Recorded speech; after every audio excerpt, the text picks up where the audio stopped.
Microsoft Word hundan Microsoft Word he thil chi hrang hrang in a hun theia chu kan soi dona soi tawngin Microsoft Word chu word processing software kan ti kha awal samdan beran chuan hemi search bar a hian search bar an hianin hemi search bar hi Windows 7 an chuan start a in kala hemi start a in kal hnuah khanin hemi start a in kal hnuah khan headline search bar kha lo awm ve thin khatiang khanin tianin click anga word tin type to pang WORD word ti khain type to pa hei Microsoft Word te word pek te khang ho kha man thai ani chuan hemi lo atang po hianin run command atang alu le thai bok ta Windows le R in met kop leang chubi chu anglo keyboard layout kan tilang le lo kange te keyboard layout ka kan tilanga hemi Windows si in met anga Windows khain in keyboard ami ko Windows le R in met kopang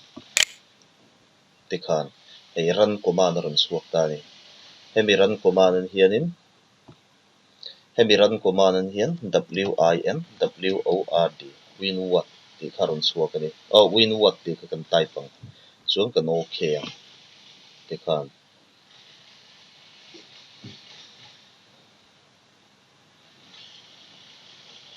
tikhan MS Word hon thai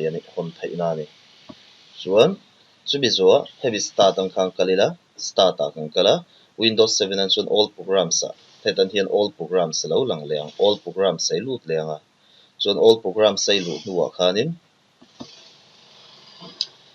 all programs sai click zau nuwa khan program so ti hian ron lang thut don ta chuan chubi ron lang an chuanin tan hian Microsoft Office si thanga chuan Microsoft Office thanga chuan Microsoft Office than zuwa hei hi Microsoft Office Word 2007 tikhai thlang le mai do ni command a bok khang kan lut leang Windows le R kan met khop lenga chuan tan hian CMD ti kan type CMD chuan kan okay nga chuan kimi hi lo lang ta ni chuan heta hian start ti kan type start space bar voi khat kan metanga tan hian win word ti kan type lenga kan enter tikhan Microsoft Word ka khami CMD tang khanin alu thai bokani command tang khan tikhan ama zuk mu mi lo po khan dos command kan tiang deuh khan khatiang kha typing khanin command kan zuk pe thai ani Windows 7 tan big shortcut kha siam le thai ta ni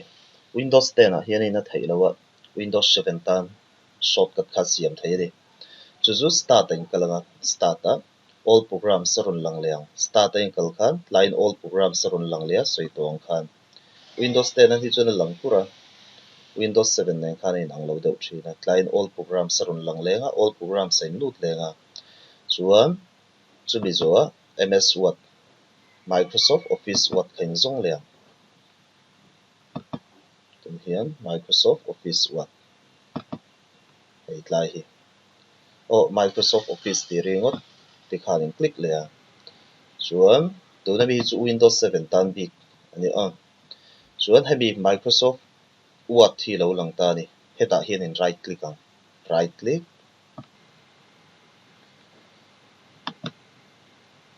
properties lo langa properties in lut anga chuan hei hetlai hi shortcut key lo om ta ni ta hian in click zawanga chuan e te tikhan e met top la control alt le e kha met kop ta la MS Word hi honga mase tunan chun W kan hmanga W eng vai nge kan hman WORD word W kan chu to pang tikhan chuan chumi zuwa e apply anga chuan e continue wanga e okay le Windows 10 an hian in hemi work lawa chuan chu Windows 7 big tan chaw ni tur ami kha chu keyboard layout tilang le lok taila heta hian in control le alt le W a khai meta control alt kha metla chuan chu mi zo w I metanga ms word ka I hong thei bukani kha shortcut key da da Windows 10 an here in a work lawa Windows 7 tan bi kho ani chu chuan kha ho kha ms word hon thei dan sang sang ten ni